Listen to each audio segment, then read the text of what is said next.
আসসালামু আলাইকুম। এই ভিডিওতে আমরা এখন জীবন ও জীবিকা বইয়ের ষষ্ঠ অধ্যায় 10 মিলে করি কাজ এই অধ্যায়টি থেকে আলোচনা করব। আর এই ক্লাসটিতে আমরা এই অধ্যায়টির সমূল্যায়ন নিয়ে আলোচনা করব। আজকের এই ভিডিওটি খুবই ইন্টারেস্টিং, তাই আমার চ্যানেলে যারা নতুন রয়েছেন তাদেরকে সাবস্ক্রাইব করার একটি ছোট্ট অনুরোধ থাকবে। आपके सामने एक बड़ा सा रेड बटन है।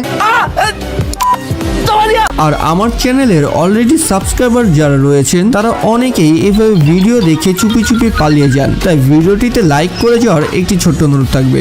শুভ কাজ যত তাড়াতাড়ি সম্পন্ন হয় ততই মঙ্গল। আচ্ছা ঠিক আছে, আপনাদের অনেক ধন্যবাদ।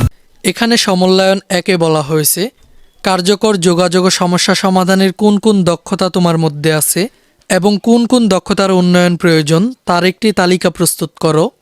তো নিচের এই ছকটির প্রথম অংশে আমাদেরকে লিখতে হবে কার্যকর যোগাযোগের যে দক্ষতা আমার আছে, আর এই ছকটির দ্বিতীয় অংশে লিখতে হবে সমস্যা সমাধানের সেসব দক্ষতা আমার আছে, আর ছকটির শেষ অংশে লিখতে হবে আমার যেসব দক্ষতার উন্নয়ন প্রয়োজন।